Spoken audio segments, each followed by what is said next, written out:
Ask anybody who's lived through trauma, and they can tell you it certainly leaves its mark. Especially those unfortunate enough to grow up in childhood trauma. It sometimes manifests itself in strange ways, dictating our behaviour towards others, especially often the people we love. And sometimes there's better people out there who decide they can break their cycles, and all the better to them, and more power. But sometimes it doesn't work out that way. And other times we find it's attached itself so deep it can never let go. And this brings us to Ethan. Ethan had always known fear. And from the moment he was old enough to remember his father's drunken rages and his mother's silent tears, they had filled his childhood home with the darkness that seemed to seep into every corner. The old house on Henry Street with its creaking floors and peeling wallpaper became a vessel for everything rotten and foul that festered within its walls. The nights were the worst. Ethan would lie in bed trying to make himself as small as possible, hoping the sounds of his parents' fights wouldn't reach his room. But no matter how hard he tried, the darkness always seemed to find him. It started with the small things, of course. The lights would flicker. They'd cast eerie shadows that danced across the walls, seemingly reaching for Ethan. Doors would creak open on their own, and the temperature in the already freezing house would drop so suddenly that he could often see his own breath, even in the dead of the summer. That would make Ethan shiver under the only thin blanket he had had. If that wasn't bad enough, the night terrors began. Ethan would wake up drenched in sweat, unable to move as he felt an oppressive presence looming over him. He could never see it clearly though, but his shadow was stretched long and menacingly across his bedroom floor. He seemed to enjoy prolonging Ethan's terror as it edged towards him even closer. Now as Ethan grew older, the hauntings grew more intense. His bed would shake violently in the middle of the night, startling him awake and tossing him to the floor.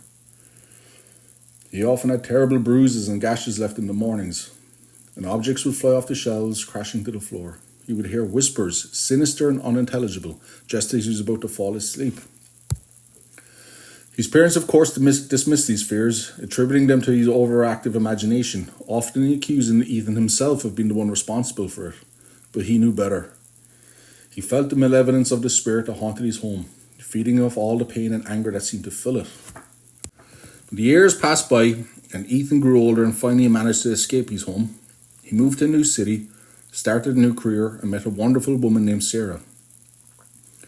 Together they managed to build a life far removed from the horrors of his childhood. They had 2 beautiful children, and for the first time in his life, Ethan felt truly happy. The memories of his old home began to fade, and he found peace in the laughter and love that filled his new house. But as we all know, peace can be fleeting. And one night, years later, after he had left Henry Street behind, Ethan was jerked awake by a cold, clammy feeling that crept over his skin. He opened his eyes and froze. Standing at the foot of his bed was the same ominous figure that had haunted his childhood. Its shadow stretched across the room, dark and foreboding, and Ethan could feel the weight of its gaze upon him. Panic gripped him as he tried to move, but his body remained paralyzed, just as it had all those long nights ago. The figure stepped closer, and Ethan could see its eyes, empty, soulless voids that seemed to swallow all light. It whispered his name, a sound that filled him with terror once more. Ethan hissed, "You cannot escape me." And desperation filled Ethan as he willed himself to move, to protect his family from the evil that had found him once more. He managed to turn his head and saw Sarah sleeping peacefully beside him, unaware of any danger.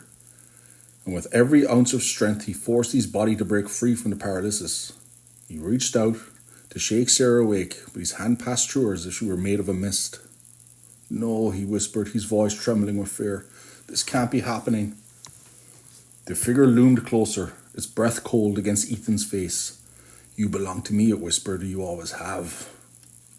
Ethan's mind raced as he tried to think of a way to banish the spirit.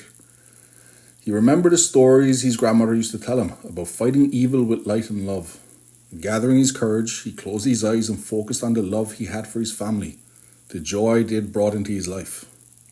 And when he opened his eyes, the figure had receded slightly, its form flickering. Ethan then stood tall, his voice steady as he confronted the spirit. "You have no power over me," he declared. "This is my home, my family, and you're not welcome here." The spirit let out a terrible guttural scream and began to dissolve into the shadows. And Ethan felt the room grow warmer as the oppressive presence lifted. He looked around, and for the first time, the darkness felt, well, empty. Sarah stirred behind him, waking up with a sleepy smile. "Is everything okay?" she asked, sensing his tension. Ethan nodded, pulling her close. "Everything's fine," he whispered, though he knew deep down that this battle was far from over. The spirit might be gone for now, but the darkness of his past would always linger, waiting for a moment of weakness. But Ethan also knew that he was no longer the frightened boy from Henry Street. He was a man who had found love and light, and would fight to protect it with every ounce of his being. And as he lay back down, exhaustion finally coming over him, Ethan began to drift off to sleep. And just as his eyes closed, terror once again filled him. The room around him began to fade, the warmth and safety evaporating like a cruel mirage. He reached out for Sarah, but she had vanished, her form dissipating into the darkness. Ethan found himself in a cold, familiar room. The peeling wallpaper, the creaking floors, the oppressive atmosphere. It was his old bedroom on Henry Street. He turned, and there it was, the ominous figure standing over him, its horrible laughter echoing throughout the room. "No," Ethan whispered, his voice breaking. "This can't be real." The spirit leaned in close, its empty eyes boring into Ethan's soul. "Did you really think I'd let you go?" it hissed, its voice dripping with glee. "You never left. You'll never escape. You belong to me." Ethan screamed as the room around him solidified, trapping him in his childhood nightmare. The spirit's laughter grew louder, filling his mind with a terror that would never fade.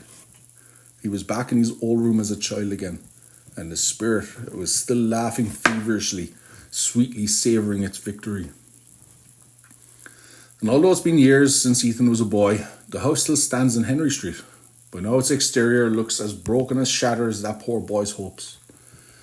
And it's been a long time since I walked through Henry Street, but I wonder if the painful cries of a tormented soul can still be heard by all those who pass on by.